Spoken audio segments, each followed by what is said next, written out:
Seorang copet lansia diamankan Satpol PP di acara Festival Imlek Bundaran Hotel Indonesia Menteng, Jakarta Pusat. Pelaku tertangkap basah saat melakukan aksinya dan langsung diamankan petugas dari amukan massa. Momen acara Festival Imlek 2026 yang ramai pengunjung dimanfaatkan kompeten pencopet untuk beraksi. Banyak pengunjung yang kehilangan ponsel mereka, termasuk salah satunya warga negara asing asal Thailand. I just went to the Grand Indonesia, right? And I saw the event about Lunar New Year, and I have some camera, and I think I'm on my I take a picture, and then on the way back, I think because it's very crowded on the concert, something I think it's on that time I got. So where did you put your phone? Like your back pocket or your front? In pants, pocket. So what kind of phone did you lost? Like what kind? Like iPhone or iPhone 15 Plus. iPhone 15 Plus. Yeah, in case. Selain WNA Thailand, sejumlah pengunjung lain juga menjadi korban pencopetan. Guna dimintai keterangan, para korban terduga pelaku kemudian dibawa petugas ke Polsek Metro Menteng. Dari Jakarta Pusat, Rani Sanjaya, iNews melaporkan. Pemirsa, perayaan Imlek di Jakarta semakin meriah dengan hadirnya atraksi barongsai menari di Danau Senayan Park. Bukan seperti pada umumnya, barongsai menari di atas air danau. Atraksi barongsai menari atau aerial lion dance akhirnya tampil perdana di Jakarta. Setelah sebelumnya sukses memukau penonton di Guangzhou, China dan Sydney, Australia. Sesuai dengan namanya, atraksi ini menampilkan barongsai yang seolah terbang dan juga menari di atas permukaan danau dengan koreografi yang tentunya menarik. Pengunjung juga bisa berkesempatan memberikan angpau secara langsung kepada penampil barongsai saat beratraksi. Kemudian atraksi barongsai juga di Danau Senayan Park berlangsung hingga 17 Februari 2026 pada pukul 17.00 dan 19.00 waktu Indonesia Barat.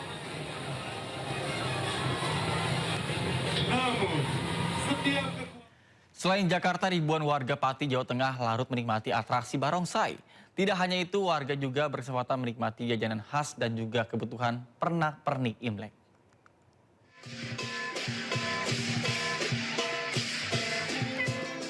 Ribuan warga memadati Klenteng Hoktik Bio di Kabupaten Pati, Jawa Tengah untuk menyaksikan pertunjukan barongsai.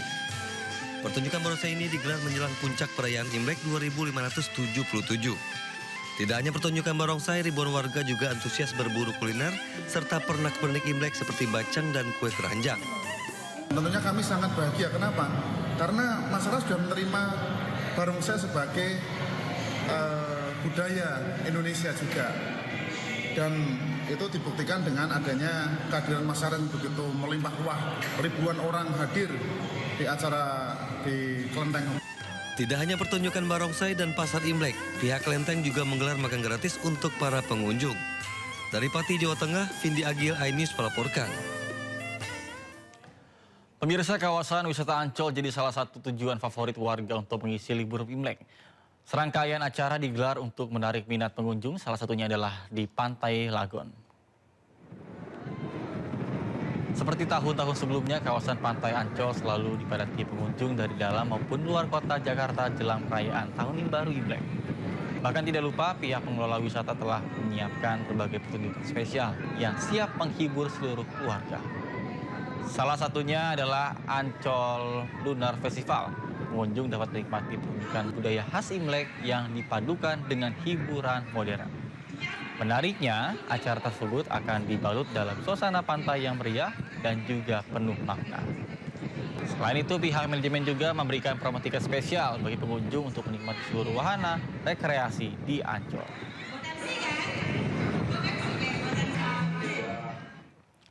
Lantas bagaimana suasana Pantai Ancol pada siang ini, dan kami telah terhubung dengan rekan Kea Della Rosa yang berada di kawasan Pantai Ancol. Baik, selamat siang Kea, bagaimana situasi di sana? Silakan. Untuk juara duanya jalan-jalan ke Jepang katanya. Oke.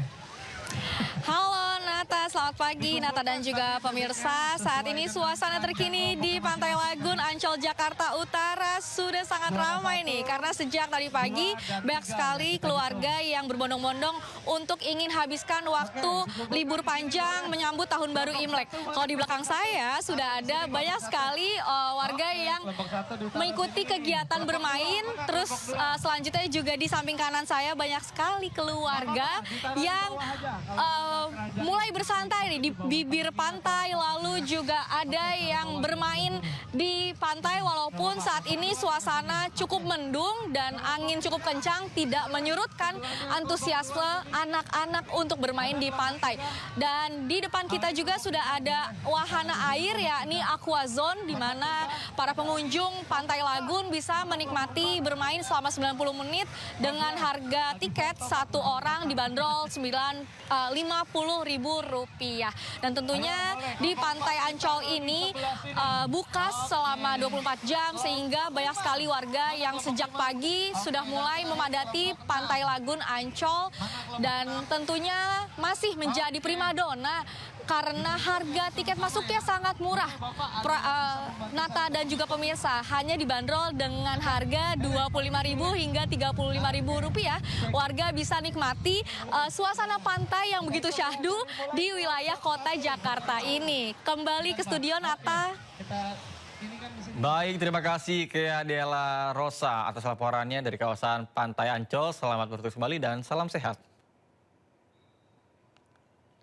Pemirsa, kawasan Malioboro, Yogyakarta tidak luput dari kepadatan wisatawan yang datang dari berbagai daerah. Selain menikmati suasana Malioboro, mereka juga berbelanja oleh-oleh khas Yogyakarta. Ribuan wisatawan memadati kawasan Malioboro untuk menikmati suasana kota Jogja sekaligus bersuah foto dengan latar ikonik bertuliskan Jalan Malioboro. Para wisatawan juga berbelanja oleh-oleh seperti jajanan khas Jogja, kemudian bakpia, dan aneka jenis pakaian dengan harga yang terjangkau juga menjadi salah satu oleh-oleh yang diburu para wisatawan. Adapun lonjakan wisatawan diprediksi akan terus terjadi di kota Jogja hingga dengan hari Senin hari ini.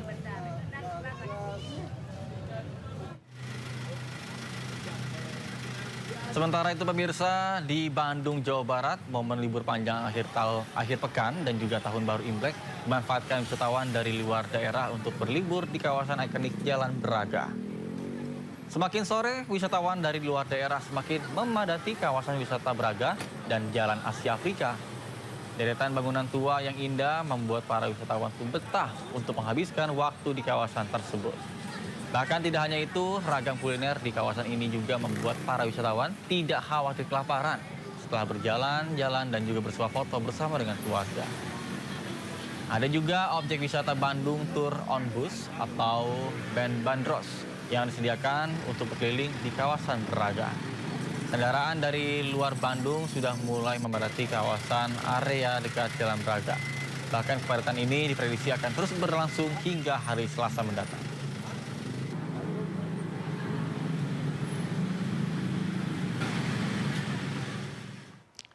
Dari libur Imlek kita beralih ke informasi jelang Ramadan. Pemirsa, berbagai tradisi dilakukan oleh warga dalam menyambut datangnya bulan suci Ramadan. Di Temanggung, Jawa Tengah, warga melakukan tradisi doa dan juga makan bersama di areal makam yang juga diikuti oleh penganut agama lain sebagai simbol kerukunan.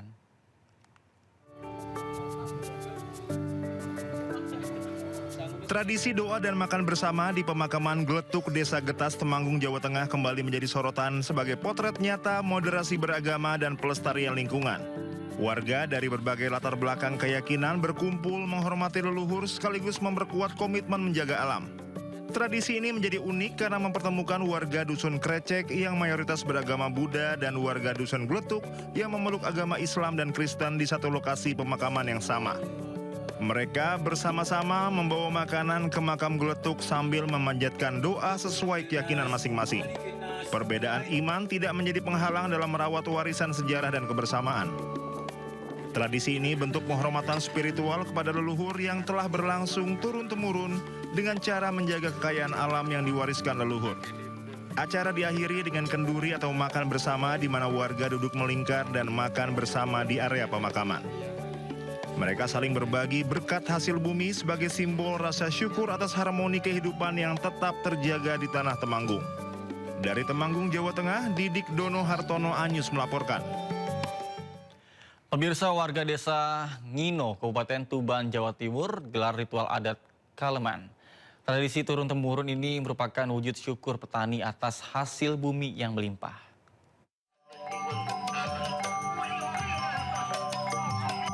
Warga Desa Ngino, Kecamatan Semanding, Kabupaten Tuban, Jawa Timur, menggelar ritual adat Kaleman.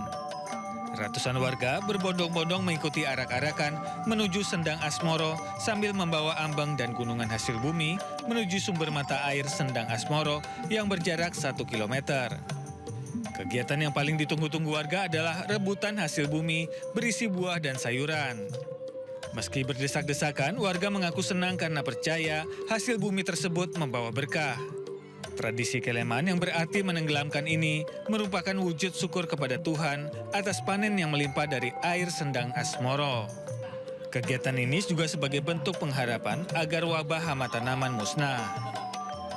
Wujud syukur dalam bentuk kita membawa segala ubur rampet berupa polo pendem, hasil bumi dan lain sebagainya agar padi yang bunting ini ke depan bisa sampai panen melimpah ruah tanpa ada halangan berupa hama tanaman. Kalau harapannya, Pak? Kegiatan ini mudah-mudahan ke depan kami berharap bisa kami terus bisa lestarikan, mendapatkan support dari semua pihak. Tradisi Kaleman yang dikemas dalam pertunjukan budaya ini rutin digelar setiap tahun sebagai bentuk melestarikan warisan leluhur dan menjadi daya tarik wisata di kawasan Sendang Asmoro. Dari Tuban, Jawa Timur, Pipit Wibawanto, Anyus melaporkan. Pemirsa, Ramadan tinggal beberapa hari lagi, tapi harga kebutuhan pokok sudah mulai menyesuaikan diri.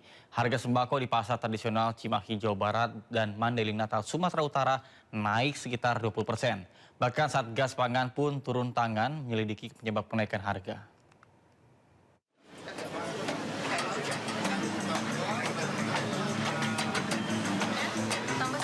Harga sejumlah kebutuhan pokok jelang Ramadan terus meroket.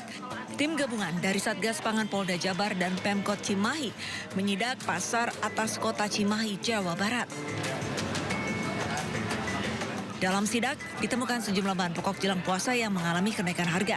Seperti daging sapi dari harga normal Rp130.000 kini naik mencapai Rp150.000 per kilogram.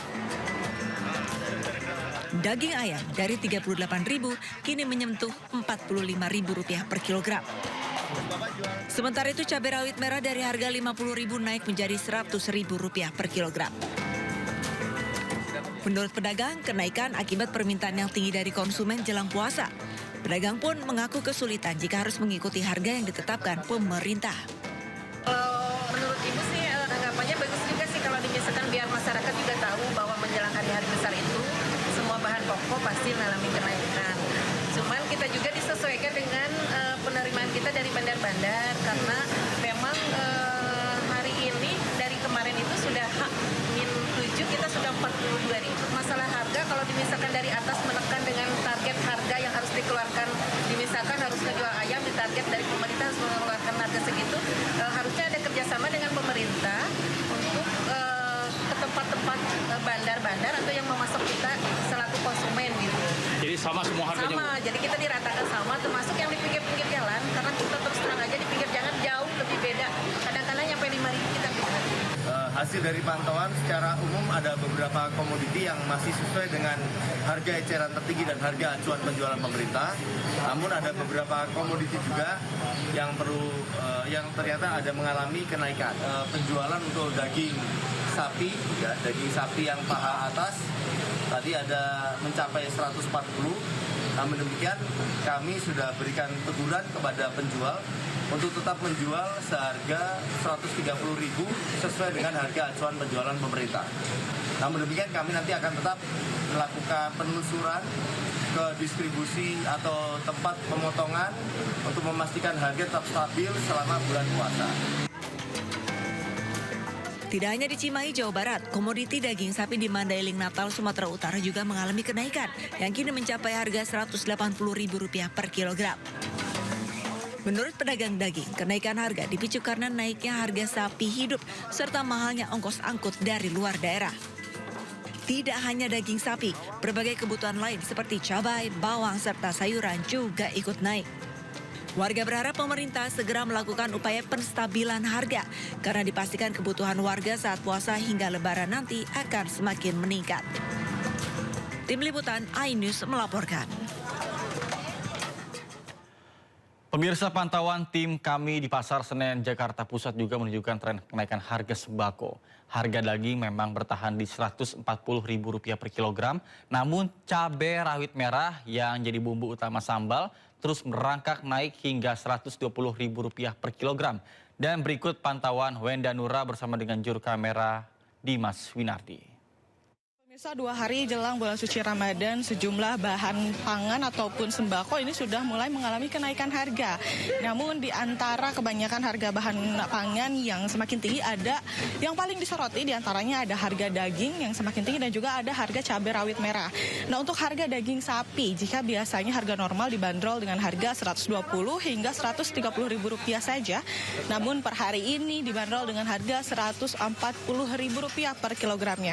Nah, selain itu ada lagi yang paling melonjak harganya per hari ini adalah cabai rawit merah. Jika hari kemarin ini harga cabai rawit merah dibanderol dengan harga Rp80.000 per kilogramnya, namun pada hari ini sudah mencapai harga Rp120.000 per kilogramnya.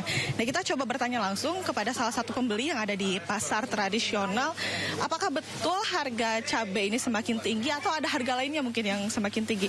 Ibu, maaf, selamat pagi. Ya, izin Ibu, maaf, dengan Ibu siapa dan dari mana, Bu?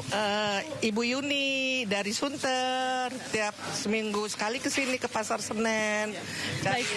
Baik Ibu. Ini katanya harga cabai lagi tinggi ya, Bu ya. Terus Ibu sebagai pembeli gimana, benar nggak sih merasa kalau harga cabai ini lagi tinggi, Bu? Ya, terima kasih Mbak dari TV News. Memang harga cabai ini sangat mahal. Ya, kita yang bagi ibu ini sangat berat ya. Rp120.000 sekilo. Jadi saya belinya ya seonson aja sesuai dengan kebutuhan ya rumah tangga. Ini 120, bawang naik padahal belum puasa. Nah, bagaimana ini di pemerintahan? Baik, Ibu, kalau yang Ibu rasakan selain harga cabai rawit yang naik, ada harga apa lagi, Bu, yang naik untuk hari ini?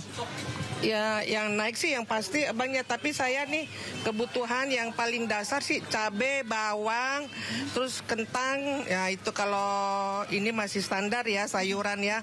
Tapi yang kebutuhan untuk bumbu itu naik gratis ya, sangat-sangat mempengaruhi untuk masyarakat. Baik, tapi yang paling tinggi itu pasti cabai rawit ya, Bu? Ya, Ibu, walaupun tinggi tapi Ibu tetap beli karena memang cabai itu sebuah kebutuhan pokok atau seperti apa, Bu? Ya, salah satu untuk kebutuhan pokok dan untuk rumah tangga. Tanpa ini kayaknya nggak susah ya orang Sumatera masak. Baik Ibu, terima kasih untuk informasinya Ibu. Iya, jadi pemirsa, memang harga bahan pokok lainnya juga mengalami kenaikan harga, namun memang masih dalam batas normal. Yang memang melonjak tinggi adalah cabai rawit merah.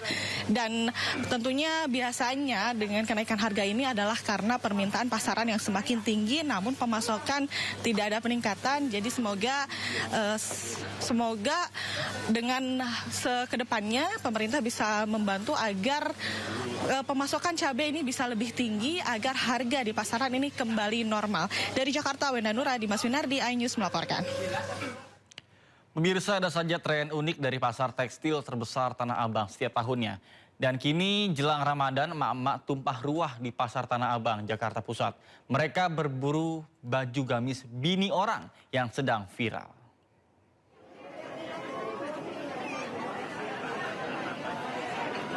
Kepadatan pengunjung terlihat di Pasar Tanah Abang. Warga dari berbagai daerah berburu untuk membeli kebutuhan lebaran, mulai dari busana muslim seperti baju koko, gamis, abaya, mukena, hingga perlengkapan lainnya. Kemudian salah satu baju muslim yang menjadi incaran yakni gamis bini orang yang viral di media sosial. Sejumlah pedagang mengatakan bahwa penjualan busana muslim melonjak sejak awal tahun ini. Para pembeli menyebut memilih mempersiapkan baju lebaran lebih awal untuk menghindari keramaian saat puasa nanti. istri orang. Ya, jadi tuh ya trendingnya itu karena memang yang pakai bini orang dan yang beli-beli juga bini orang. Ditambah juga ada lagu yang lagi ngepop itu ya, lagu bini orang, jadinya kita trending. Kabarnya ada kaitannya juga sama influencer yang lagi viral juga, itu gimana sih kaitannya, Kak? Ya, karena kan influencer yang terkenal itu kan dia terkenal dari bajunya pakai butter yellow ya. Dari situ kita langsung rilis di warna itu semua, terus percoklatan juga di tren 2026 ini gitu. Oke, jadi selain dari modelnya tapi dari warnanya juga begitu ya. Kalau untuk produksinya, ini produksi dari mana? Terus untuk penjualannya gimana nih antusias masyarakat dari baju istri orang ini?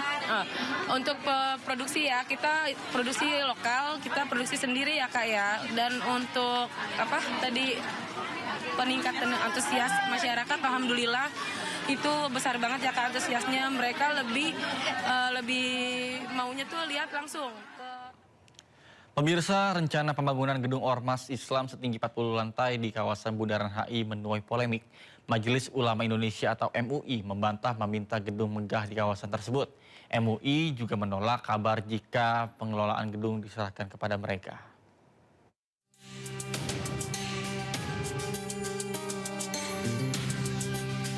Wakil Ketua Umum MUI Pusat, Khalil Nafis menyatakan wacana gedung 40 lantai yang akan dibangun Presiden Prabowo di kawasan Bundaran HI nantinya tidak diserahkan pada MUI. Hanya sebagian lantai yang diberikan untuk ditempati atau diberikan hak guna pakai.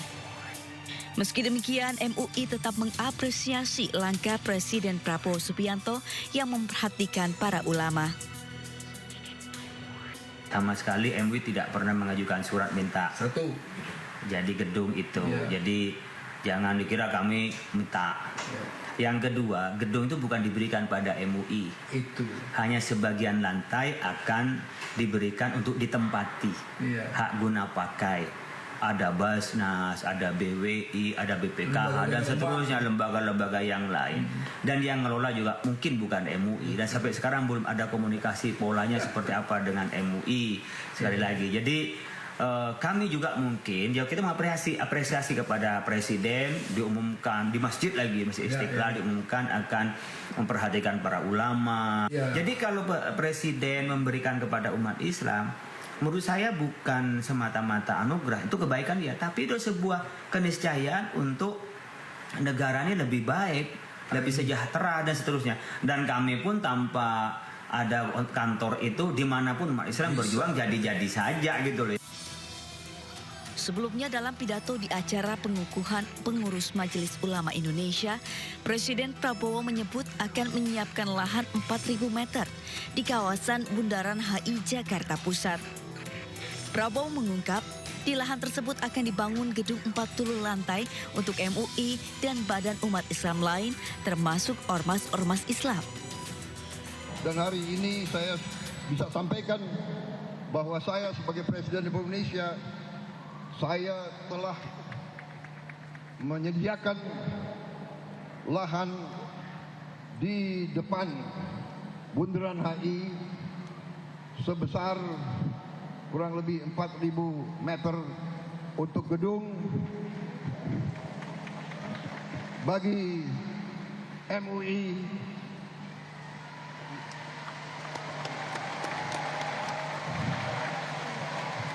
dan bagi badan-badan umat Islam seperti Badan Zakat Nasional dan lembaga-lembaga lain, termasuk ormas-ormas Islam yang membutuhkan ruangan. Kita akan bangun gedung terserah Menteri Agama berapa puluh lantai. Gimana? Rencananya berapa? 40 lantai. Gedung 40 lantai tersebut rencananya akan dibangun menggunakan APBN yang berdiri di lahan bekas Kedutaan Besar Inggris untuk pengelolaan potensi dana umat. Dari Jakarta, tim Liputan iNews melaporkan.